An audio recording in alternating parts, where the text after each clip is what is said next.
Hello. So in the last couple days I've been having problems with my QC15s in that my right ear just kept having this crackling noise. And today, after Googling for a while, I figured out how to fix it, and I'd like to show you in a couple seconds.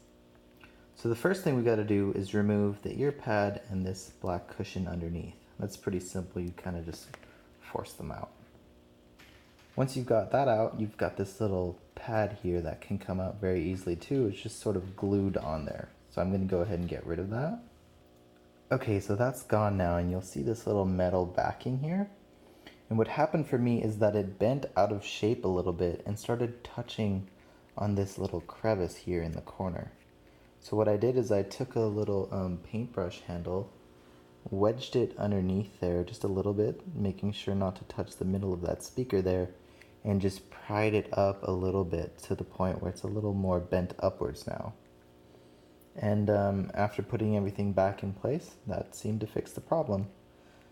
Somebody else had written on Google that in this little nook down there, you can place electric tape over that sort of exposed sort of wire that you see there, and that fixed that problem for that person as well.